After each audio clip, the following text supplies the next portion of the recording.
उबाटा पक्षातनं 6 खासदारांना फुटण्याची जी स्क्रिप्ट आहे, ती स्क्रिप्टच मुळात त्या ठिकाणी दिल्लीमध्ये लिहिली गेली आहे. आणि बीजेपीचे जे काही थिंक टँक आहे, ज्याच्यामध्ये अमित शहापासून तर पार इकडे बावनकुळे यांनी मुख्यमंत्री देवेंद्र फडणवीस यांनी एक नॅरेटिव्ह असं सेट केलं होतं की या 6 खासदारांना निधी त्या ठिकाणी विरोधी पक्षात मिळत नाही आणि मतदारसंघाचा विकास करण्यासाठी त्यांना अपुरा निधी मिळतो, म्हणून ते सत्तेत गेले.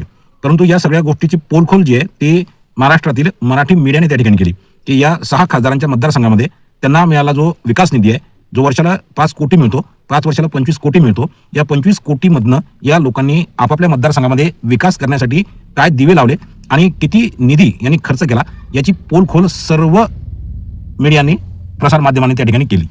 या 6 खासदारांना असं हायक्स झालं होतं की आपण जे काही सांगतोय ते आपली जनता जी आहे, आपल्या मतदारसंघातील लोक जे आहेत आणि महाराष्ट्रातील सकल जनतेला ही गोष्ट त्या ठिकाणी पटेल.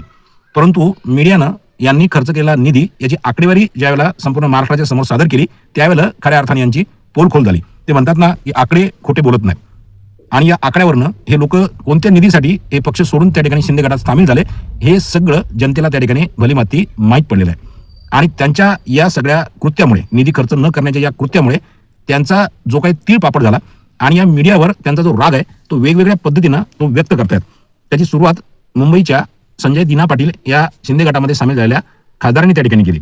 आज त्यांना पत्रकारांनी काही खोचक असे प्रश्न विचारले जे त्यांना लागले आणि मीडियाबद्दल असलेला हा जो राग आहे तो राग त्यांनी त्यांच्या त्या शिवीगाळीतनं, त्यांच्या त्या शब्दातनं त्या ठिकाणी व्यक्त केला. राजकारणाचा स्तर हा किती खाली पोहोचलाय. म्हणजे यापूर्वी सर्वसामान्य कार्यकर्ता जो आहे, सर्वसामान्य गावातील जो टपोरी कार्यकर्ता जी भाषा वापरायचा, ज्या पद्धतीने शिव्या द्यायचा, आता हे जे कार्यकर्ते आहेत हे आता सुसंस्कृत झाले आहेत. या सगळ्या लोकांच्या ज्या काही यांच्या भूमिका आहेत त्या कार्यकर्त्यांना पटलेल्या आहेत. त्याच्यामुळे कार्यकर्त्यांना त्या ठिकाणी शिव्या देणं, भांडणं करणं, अदावती लावून घेणं या सगळ्या गोष्टी सोडल्या आणि ह्या सगळ्या गोष्टी ज्या आहेत त्या नेत्या लोकांनी आणि त्यातल्यात वरिष्ठ पातळीच्या नेत्यांनी त्या ठिकाणी अंगीकारल्यात, त्या त्यांनी आत्मसात केल्या आहेत. आज संजय राऊत सारखे लोक त्या ठिकाणी अतिशय खालच्या पातळीवर शिव्या देत आहेत.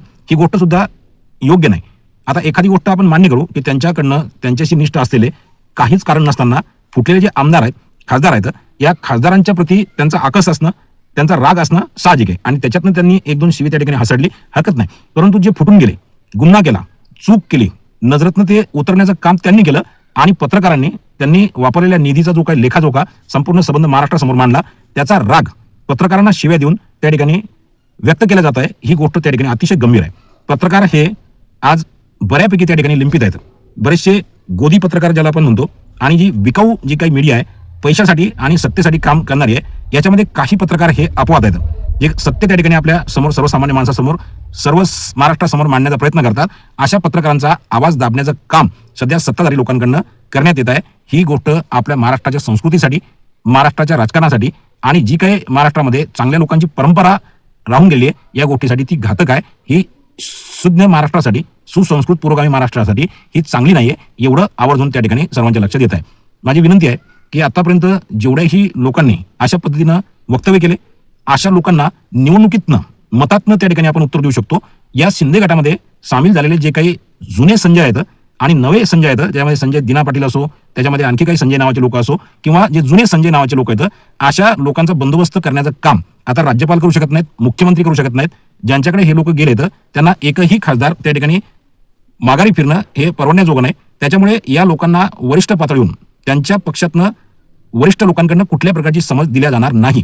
3 वर्ष फक्त या लोकांना झेलायचं आहे आणि अशा पद्धतीनं वागणाऱ्या, गद्दारी करणाऱ्या, त्याचबरोबर अश्लील शिवीगाळ करणाऱ्या आणि चुकीचं काम करणाऱ्या जनतेच्या माथी यांचे सगळे जे काही काळेबेरे आहेत हे जनतेच्या माथी मारून की कार्यकर्त्यांच्या भल्यासाठी, कार्यकर्त्यांच्या उद्धारासाठी, मतदारसंघामध्ये विकास करण्यासाठी आम्ही जातोय, तर हे लोक कुठल्याही प्रकारचा विकास आणि कुठल्याही प्रकारचा त्या ठिकाणी लोकांचा विचार न करता स्वतःचा विचार, स्वतःच्या मुलांचा विचार की स्वतः पदावर कसं राहता येईल आणि स्वतःची मुलं कसे पदावर जातील याच गोष्टीचा हे लोक विचार त्या ठिकाणी करतायत. अशा पद्धतीनं वागणारे जे काही संबंध महाराष्ट्रामध्ये लोकप्रतिनिधी आहेत, अशा लोकांच्या गोष्टी आपल्या डायरीमध्ये त्या ठिकाणी मतदारांनी नोट कराव्या.